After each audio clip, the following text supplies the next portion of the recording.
जिले की सबसे बड़ी अधिकारी डीएम राधिका सिंह एक सुबह सादे कपड़ों में बिना किसी सरकारी रुतबे के सब्जी खरीदने बाजार पहुंची। उनके चेहरे पर सादगी थी, चाल में आत्मविश्वास, लेकिन किसी को अंदाजा तक नहीं था कि यह महिला इस जिले की डीएम है। राधिका सीधे एक ठेले के पास जाकर रुकी, जहां एक करीब 30 साल की सब्जी वाली औरत सब्जियां बेच रही थी। राधिका ने मुस्कुराकर उससे सब्जियों के दाम पूछे ही थे कि तभी एक छोटा बच्चा दौड़ता हुआ आया और उस औरत से लिपटकर बोला, मम्मी, मुझे स्कूल छोड़ दो ना, लेट हो रहा है, नहीं तो टीचर डांटेंगे। सब्जी वाली बोली, बेटा थोड़ी देर रुक जा, मैं पहले इनको सब्जी दे दूं, फिर तुझे छोड़ने चलूंगी। बच्चा जिद करता रहा, नहीं मम्मी, अभी चलो ना, प्लीज, बहुत देर हो गई है। यह सब देखकर डीएम राधिका सिंह का दिल पसीज गया। वो मुस्कुराकर बोली, आप बच्चे को स्कूल छोड़ आइए, मैं आपकी दुकान संभालती हूं। सब्जी वाली थोड़ी हिचकिचाई, पर राधिका के भरोसे भरे लहजे ने उसे हिम्मत दी। उसने कहा, ठीक है बहन, मैं जल्दी लौट आऊंगी। और फिर वो अपने बेटे को लेकर स्कूल की ओर निकल गई। धर राधिका ठेले पर खड़ी थी, चारों ओर के माहौल को गौर से देख रही थी। तभी एक मोटरसाइकिल ठेले के पास आकर रुकी। उस पर बैठा इंस्पेक्टर विक्रम चौहान था। उसने उतरते ही थोड़ा तंज में कहा, तू कब से यहां सब्जियां बेचने लगी? यहां तो एक औरत हुआ करती थी, वो कहां गई? राधिका कुछ कहती, उससे पहले ही वह सब्जी वाली औरत वापस लौट आई। इंस्पेक्टर को देखकर उसके चेहरे पर घबराहट छा गई। झुककर बोली, क्या चाहिए आपको इंस्पेक्टर साहब? जो मन हो ले लीजिए। इंस्पेक्टर ने बेझिझक हुक्म दिया, आधा किलो टमाटर दे, 1 किलो भिंडी और आधा किलो परवल भी देना। औरत ने बिना कुछ कहे जल्दी जल्दी सब्जियां तौल दी। इंस्पेक्टर बिना एक भी पैसा दिए मोटरसाइकिल पर बैठा और चलता बना। यह सब देख राधिका सिंह स्तब्ध रह गई। कुछ पल खामोशी में बीते, फिर उन्होंने सब्जी वाली से पूछा, बहन, उसने पैसे क्यों नहीं दिए? आपने उससे कुछ कहा क्यों नहीं? औरत की आंखों में मजबूरी साफ दिख रही थी। धीमे स्वर में बोली, बहन, क्या कहूं, ये इंस्पेक्टर रोज ऐसे ही सब्जियां ले जाता है। जब कुछ बोलती हूं तो धमकाता है, कहता है मुझसे पैसे लेगी, अभी तेरे ठेले को उठवा दूंगा। मुझे डर लगता है, अगर ठेला चला गया तो घर कैसे चलेगा, मेरे बच्चे क्या खाएंगे, इसलिए चुपचाप दे देती हूं। यह सुनकर डीएम राधिका सिंह के चेहरे का रंग बदल गया। अंदर तक हिल गई वो। उन्हें यकीन नहीं हो रहा था कि कानून के रक्षक खुद कानून का मजाक उड़ा रहे हैं। उन्होंने गंभीर स्वर में कहा, बहन, अब ऐसा नहीं होगा, मैं अब आपके साथ हूं। इंसाफ दिलाना मेरा फर्ज है। आप एक काम कीजिए, मेरा नंबर लें, लीजिए। कल जब आप ठेला लगाएंगी तो आप नहीं, मैं वहां रहूंगी। आप घर पर आराम कीजिए, बाकी मैं देख लूंगी कि वह इंस्पेक्टर पैसे देता है या नहीं, और अगर नहीं देता तो मैं उसे कानून की ताकत दिखाकर ही रहूंगी। औरत की आंखों में आंसू थे, लेकिन पहली बार उसमें राहत और उम्मीद झलक रही थी।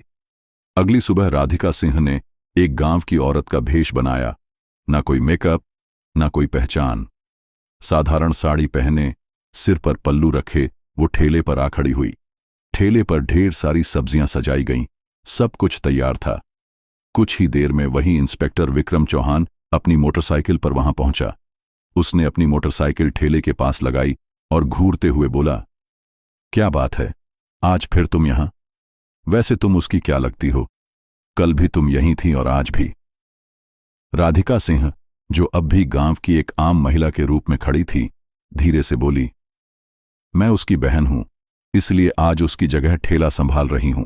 इंस्पेक्टर ने घिनौनी मुस्कान के साथ कहा, तो तुम तो अपनी बहन से भी ज्यादा खूबसूरत निकली, बहुत प्यारी लग रही हो आज। फिर आंखों से उसे ऊपर से नीचे तक देखता रहा और बेहूदे लहजे में बोला, वैसे छोड़ो ये सब, मुझे 1 किलो टमाटर चाहिए और साथ में थोड़ा धनिया और मिर्च भी दे देना। राधिका ने बिना कोई प्रतिक्रिया दिए सब्जियां तौली और चुपचाप उसके हाथ में दे दी। जैसे ही इंस्पेक्टर सब्जियां लेकर पलटने लगा और मोटरसाइकिल स्टार्ट की, राधिका ने सख्त आवाज में कहा, रुकिए, आपने अभी तक सब्जियों के पैसे नहीं दिए, सब्जियों के पैसे दीजिए, ऐसे नहीं चलेगा। इंस्पेक्टर झुंझलाकर बोला, कौन से पैसे? मैं तो रोज फ्री में लेता हूं, अपनी बहन से पूछ लेना, वो तो कुछ नहीं कहती, और तुम ज्यादा जुबान मत चलाओ मेरे सामने। वो फिर से जाने लगा। तभी राधिका ने तेजी से कहा, आप मेरी बहन से चाहे जैसे लेते हो, लेकिन मुझसे नहीं। सब्जियों के पैसे देने होंगे। हमें भी पैसे खर्च करके ही यह सब्जी लानी पड़ती है, और अगर हम एक दिन सब्जी ना बेचे तो हमारे घर का चूल्हा नहीं जलता। आप जैसे लोग फ्री में सब्जी ले जाकर हमारे पेट पर लात मारते हैं। इतना सुनना था कि इंस्पेक्टर का घमंड भड़क उठा। उसने गुस्से में आकर एक जोरदार थप्पड़ राधिका के गाल पर जड़ दिया। राधिका लड़खड़ाई, लेकिन खुद को संभाल लिया। आंखों में आंसू थे, लेकिन आत्मसम्मान अब और चुप रहने को तैयार नहीं था। राधिका ने कांपती आवाज में कहा, आपने एक महिला पर हाथ उठाकर बहुत बड़ी गलती की है। इसका अंजाम भुगतना पड़ेगा आपको। इंस्पेक्टर और भड़क गया, गुस्से में चिल्लाया, तू मुझे सिखाएगी? तेरी इतनी औकात? अभी बताता हूं। फिर उसने राधिका के बाल खींच लिए। राधिका दर्द से कराह उठी, लेकिन बाल छुड़ाकर बोली, यह सब बहुत गलत हो रहा है। मैं तुम्हारे खिलाफ रिपोर्ट करवाऊंगी। तुम्हें सब्जियों के पैसे देने ही होंगे। लेकिन इंस्पेक्टर अपनी हैसियत के नशे में डूबा हुआ था। बोला, रिपोर्ट? तेरी इतनी औकात है? तू एक सब्जी बेचने वाली और मैं इस थाने का इंस्पेक्टर। मैं तुझे यहीं खड़े खड़े खरीद सकता हूं। ज्यादा जुबान चलाई तो उल्टा तुझे ही जेल में डाल दूंगा। इतना कहकर वह मोटरसाइकिल स्टार्ट कर वहां से चला गया। राधिका गुस्से से कांप रही थी, लेकिन अब भी उन्होंने खुद को संयमित रखा। वह जानना चाहती थी कि यह इंस्पेक्टर कितनी हद तक गिर सकता है। कुछ पल ठेले के पास बैठने के बाद उन्होंने सब्जी वाली को फोन किया और कहा, अब तुम ठेले पर आ जाओ। सब्जी वाली के आते ही राधिका वहां से चुपचाप निकल गई। घर जाकर उन्होंने अपने साधारण कपड़े बदले और नीले रंग का सलवार सूट पहनकर एक सामान्य महिला की तरह बिना किसी पहचान के थाने पहुंची। थाने में पहुंचते ही उन्होंने देखा कि इंस्पेक्टर विक्रम चौहान वहां मौजूद नहीं था। एक हवलदार डेस्क पर बैठा था। राधिका ने सीधा उससे पूछा, मुझे रिपोर्ट दर्ज करानी है। इंस्पेक्टर विक्रम चौहान कहाँ हैं और एसएचओ साहब से मिलना है। हवलदार ने जवाब दिया, इंस्पेक्टर साहब कुछ काम से घर गए हैं और एसएचओ साहब भी फील्ड विजिट पर बाहर गए हैं। आप चाहे तो कुछ देर बैठ जाइए। राधिका की आंखों में अब इंसाफ की आग थी, और यह आग अब रुकने वाली नहीं थी। थाने में कुछ ही पल बीते थे कि अचानक दरवाजा खुला और भीतर एसएचओ प्रवीण यादव ने प्रवेश किया। भारी कदमों के साथ अंदर आते ही उसकी नजर नीले रंग का सलवार सूट पहने उस साधारण सी दिखने वाली लड़की पर पड़ी, जो और कोई नहीं बल्कि डीएम राधिका सिंह थी। प्रवीण यादव ने कड़क आवाज में पूछा, तुम कौन हो और यहां क्यों आई हो? राधिका ने शांत स्वर में कहा, मुझे रिपोर्ट दर्ज करवानी है। यह सुनकर प्रवीण यादव व्यंग में मुस्कुराया और बोला, रिपोर्ट करवानी है तो पहले कुछ खर्चा पानी लाया है? यहां रिपोर्ट दर्ज कराने के लिए 10 से 20 हजार लगते हैं। लाई हो तो निकालो फटाफट, फिर लिखवाता हूं तुम्हारी रिपोर्ट। यह सुनते ही राधिका सिंह का चेहरा सख्त हो गया। उन्होंने गंभीर स्वर में कहा, किस बात का पैसा? रिपोर्ट दर्ज करवाने के लिए कोई शुल्क नहीं लगता। आप रिश्वत क्यों मांग रहे हैं? प्रवीण यादव हंसते हुए बोला, तुम्हें किसने कहा कि मुफ्त में रिपोर्ट होती है? यहां जो भी आता है अपनी मर्जी से पैसे देता है, और अगर नहीं देगा तो उसकी रिपोर्ट नहीं लिखी जाएगी। अब तुम्हारी मर्जी है। राधिका ने गहरी सांस ली, फिर बोली, ठीक है, लीजिए RS10, अब रिपोर्ट लिखिए। पैसे लेते ही प्रवीण यादव ने पूछा, बताओ किसके खिलाफ रिपोर्ट है? राधिका ने गंभीर होकर कहा, इंस्पेक्टर विक्रम चौहान के खिलाफ। उन्होंने एक सब्जी बेचने वाली औरत से बदतमीजी की। रोज उसके ठेले से बिना पैसे के सब्जियां उठाते हैं, और जब मैंने विरोध किया तो मुझ पर हाथ उठाया। मैं इस पर सख्त कानूनी कार्रवाई चाहती हूं। प्रवीण यादव का चेहरा स्याह पड़ गया। घबराहट उसके चेहरे पर साफ दिख रही थी। उसने हकलाते हुए कहा, वह तो हमारे थाने के सीनियर इंस्पेक्टर हैं, और वैसे भी अगर कोई फ्री में सामान दे दे तो इसमें क्या गलत है? हम पुलिस वाले हैं, थोड़ा बहुत चलता है। राधिका अब सब समझ चुकी थी। यह सिस्टम अंदर से सड़ चुका था। ये केवल वर्दी नहीं, गरीबों की मजबूरी का सौदा कर रहे थे। उन्होंने कुछ नहीं कहा, बस चुपचाप थाने से निकल गई, लेकिन उनकी आंखों में अब एक आग जल चुकी थी। अगले दिन सुबह डीएम राधिका सिंह वर्दी पहनकर गाड़ी से सीधे उसी थाने में पहुंची। साथ में उनके सरकारी गार्ड्स भी थे। थाने के गेट पर वर्दी में उन्हें देखकर सारा स्टाफ हक्का बक्का रह गया। अंदर घुसते ही इंस्पेक्टर विक्रम चौहान और एसएचओ प्रवीण यादव दोनों मौजूद थे। दोनों के चेहरे पर हवाइयां उड़ गईं जब उन्होंने सामने उसी लड़की को देखा जिसे उन्होंने अपमानित किया था। लेकिन आज वह आम औरत नहीं थी, बल्कि जिले की डीएम थी। घबराए हुए दोनों एक साथ बोले, आप कौन हैं और यह वर्दी क्यों पहनी है? राधिका की आंखें अब एक अधिकारी की गरिमा से चमक रही थीं। उन्होंने गंभीर स्वर में कहा, वर्दी नहीं दिख रही? मैं हूं इस जिले की डीएम राधिका सिंह, और मैं अब सब जान चुकी हूं कि इस थाने में किस तरह गरीबों को धमकाया जाता है, उनसे पैसे ऐंठे जाते हैं और कानून के नाम पर अत्याचार किया जाता है। दोनों के पांव तले जमीन खिसक गई। घबराहट में उनकी आवाज कांपने लगी। मैडम, ये क्या कह रही हैं आप? अगर आप वाकई डीएम हैं तो हमें कोई आईडी दिखाइए। राधिका ने बिना एक शब्द कहे अपने बैग से सरकारी पहचान पत्र निकाला और प्रवीण यादव के सामने रख दिया। आईडी देखकर प्रवीण यादव के हाथ कांपने लगे। उसके चेहरे से सारा रंग उड़ गया। तुरंत हाथ जोड़ते हुए नीचे झुक गया। माफ कर दीजिए मैडम, मुझे नहीं पता था कि आप डीएम मैडम हैं। मुझसे बहुत बड़ी गलती हो गई। पीछे खड़ा इंस्पेक्टर विक्रम चौहान भी अब तक घबराया हुआ था। वह भी हाथ जोड़कर बोला, मैडम जी, माफ कर दीजिए। जो हुआ गलती में हुआ, आगे से कभी नहीं होगा। दोनों अधिकारी अब शर्मिंदगी में सिर झुकाए खड़े थे, लेकिन डीएम राधिका सिंह की आवाज में अब कोई नरमी नहीं थी। उन्होंने कठोर स्वर में कहा, आज से तुम दोनों सस्पेंड हो। वर्दी पहनकर तुमने क्या किया है, उसका हिसाब अब कानून करेगा।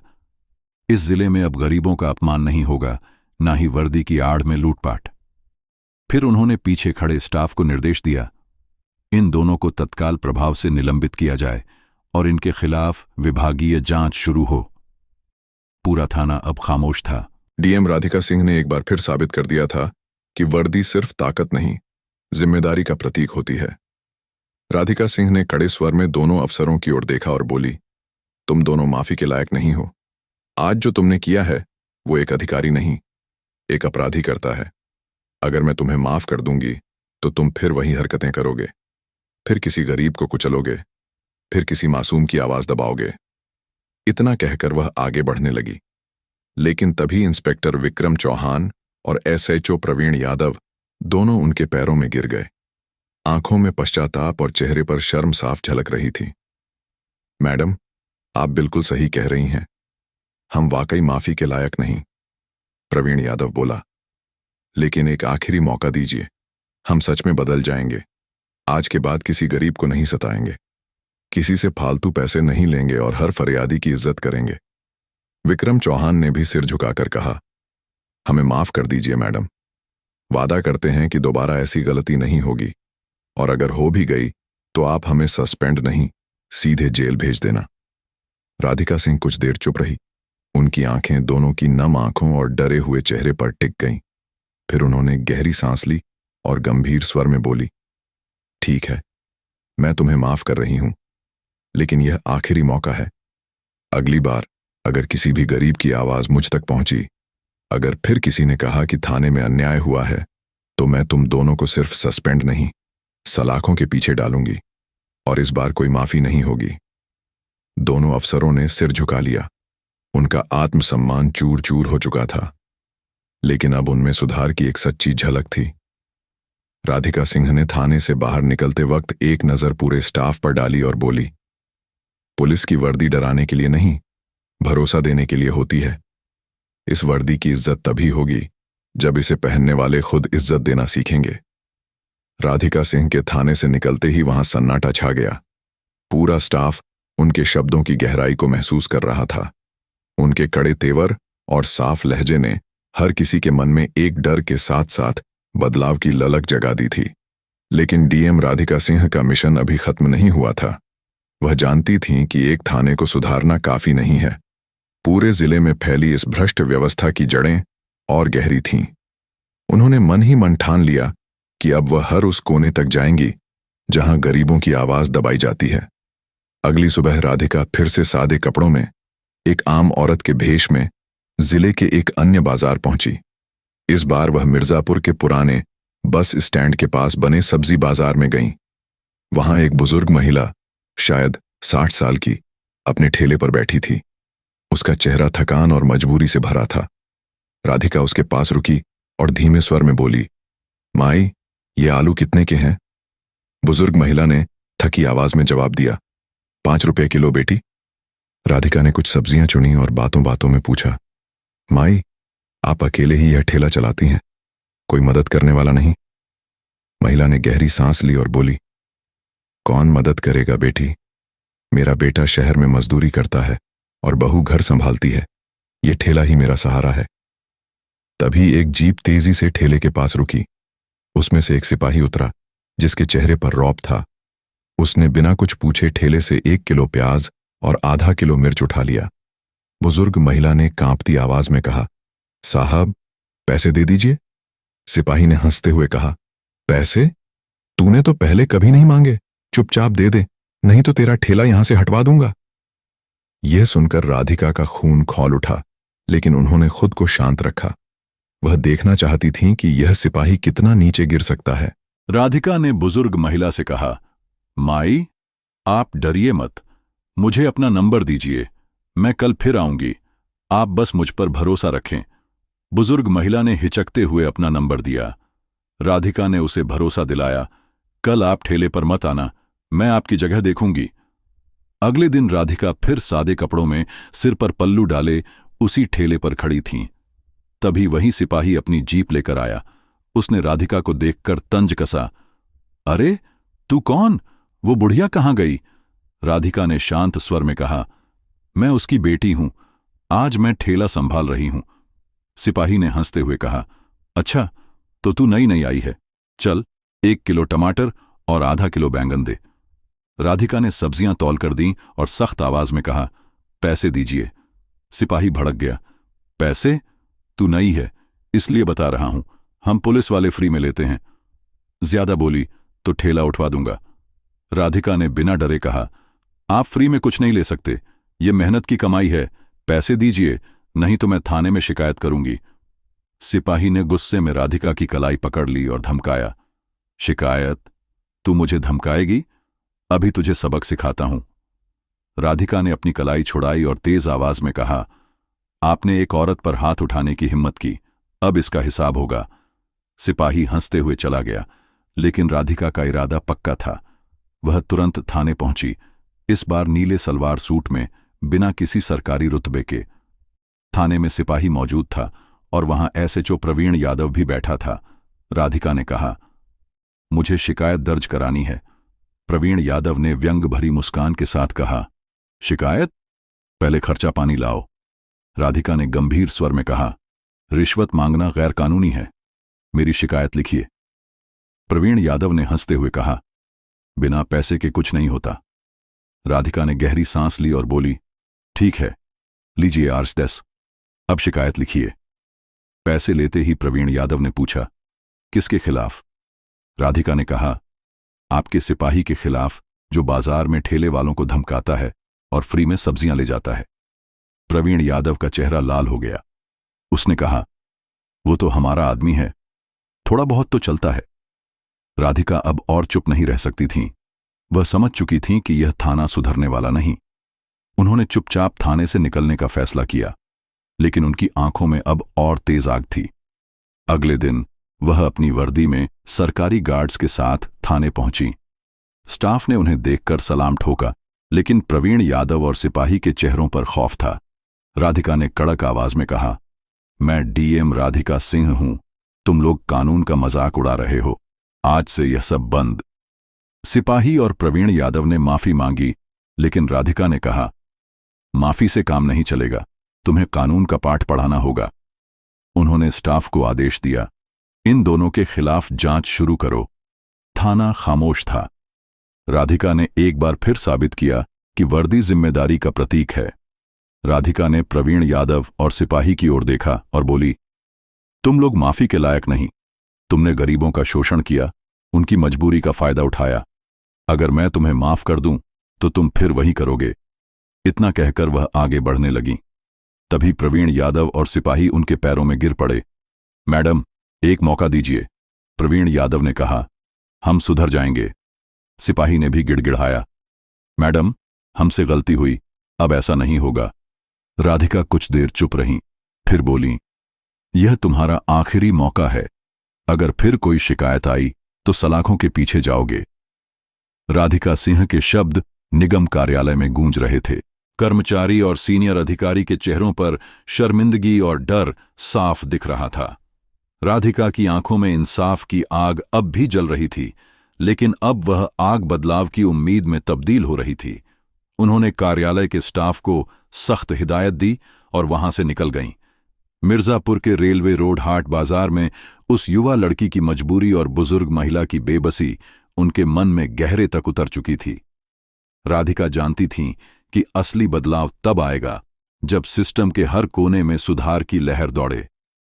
अगले दिन राधिका ने मिर्जापुर के सभी थानों और निगम कार्यालयों के लिए एक विशेष बैठक बुलाई। उन्होंने जिले के सभी अधिकारियों को बुलाया, जिसमें पुलिस, निगम कर्मचारी और स्थानीय प्रशासन शामिल थे। सभागार में सन्नाटा था। राधिका ने मंच पर खड़े होकर कहा, मैंने पिछले कुछ दिनों में देखा कि इस जिले में गरीबों की आवाज दबाई जा रही है। लोग अपनी मेहनत की कमाई से ठेले चलाते हैं, लेकिन वर्दी की आड़ में उनकी मेहनत लूटी जाती है। यह अब और नहीं चलेगा। उन्होंने एक नया नियम लागू करने की घोषणा की। हर थाने और निगम कार्यालय में एक शिकायत पेटी रखी जाएगी, जहां कोई भी बिना डर के अपनी शिकायत दर्ज कर सकेगा।